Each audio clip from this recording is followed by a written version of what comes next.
Capricorn, hi. This is going to be a general reading for the week of July 13th. Take what works for you and what doesn't, leave for the rest. And after the general reading, we'll cap it off with a message from the universe from the Ascended Masters deck. Okay, Capricorn.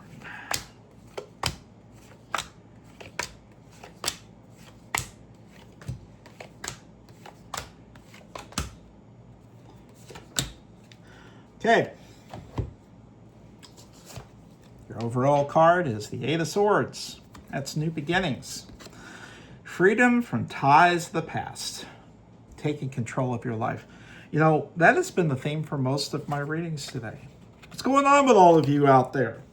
You all act like there's been some problems and then you're trying to take control of them. You're trying to tap within your own inner real self and trying to find balance in your life. How dare you? I'm pretty much getting the same thing over and over again for several signs. It's quite amazing. All right, Capricorn. Your indicator cards are the Ace of Wands and the Magician.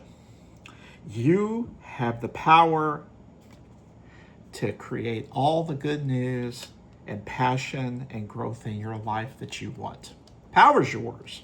And this is surrounded by the Six of Wands, the Devil, and the Knight of Swords. Beware of attachment. You can do it. The opportunities are there in whatever facet of life you need to make these changes.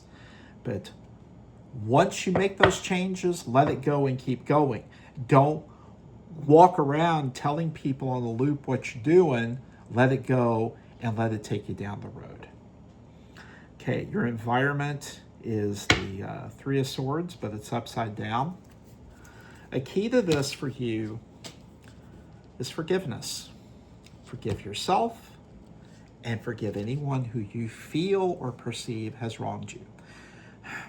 Even if that doesn't, if you ask for forgiveness from someone and they don't forgive you, you know what, it's still okay. Forgive yourself. Forgive yourself. If you forgive yourself, you let everybody off the hook, that other person included. So it's okay. Your strength card is the Three of Wands. You need to make some plans on how to do this. And it's surrounded by the Eight of Cups, the Justice, and the Emperor. Yeah, you know you're at the end of the past experience. It's time for you to walk away from it.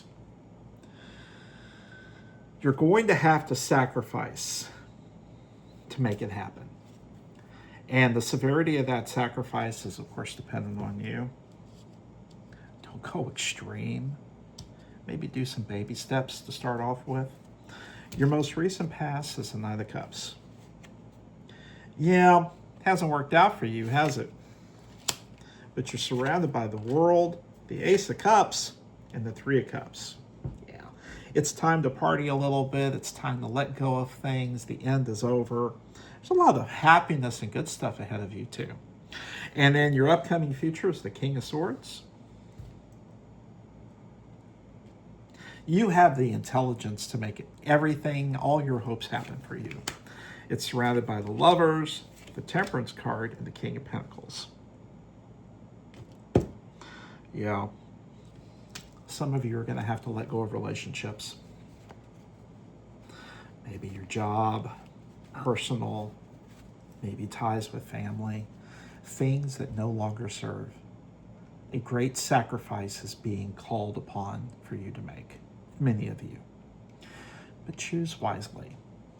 Don't be hasty and make what's the right decision for you. And just because other people don't see it doesn't mean it's not okay. Follow your heart within reason. Don't be foolish. Have a plan. There was a book that came out in the 1980s called Joseph Campbell and the Power of Myth, and it was about following your bliss. And this guy decided, I'm going to quit my job and follow my bliss. And he quits his job, he packs up his family, puts everything he owns in a U-Haul, and goes to Florida because he'd always wanted to live in Florida. But he had no plan on what to do when he got there. So when the money ran out, they all had to go home. So see yourself and make real, intelligent plans for those of you making changes.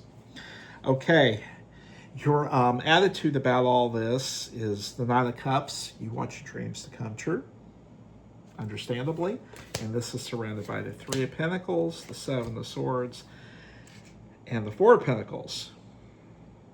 You're the one. You know your obstacles, and you need to be resilient and plan. Your attitude about all this is the Emperor. Yeah, you can be stubborn, but stubbornness isn't necessarily a bad thing. You can make that tenacity and make it work for you as you pursue your goals here. That is surrounded by the Queen of Cups, the Two of Wands, and the Hermit.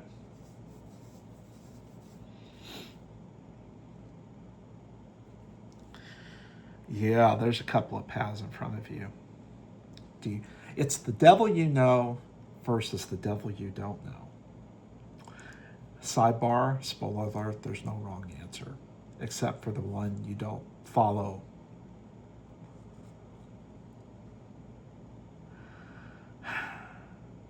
It's up to you to determine whether you want to follow practical or dreams.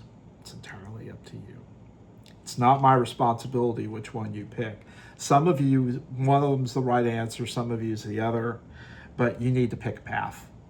But before you do, you need to really meditate, ponder, make some plans. Your hopes and fears is the Page of Cups. You want this to work. You want your dreams to come true. Queen of Swords, the Ten of Wands, the Sun. You're so optimistic, but that doesn't mean you're not going to have some burdens to bear along the way. And your final outcome is the Knight of Wands. It's a life of activity. It's a life of ambition. It's a life of tapping into the universe and finding your highest good as you go along in pursuit of your dreams. So that's not bad. That's surrounded by the Five of Pentacles, the Six of Swords, and the Four of Cups. The future, the things you want, may not look like you think they're going to. Sometimes, when you set out what your hopes and dreams are, the universe has a better idea of what that's going to look like than you. Don't be too stuck on the form. Be receptive to how it makes you feel. Okay, and your final message from the universe, from the Ascended Masters. Spiritual law of attraction. Basically, it's not what you want that you get. It's what you expect. And there is a distinct difference between those two. Think about it. Hope this helps, and I'll catch you next time.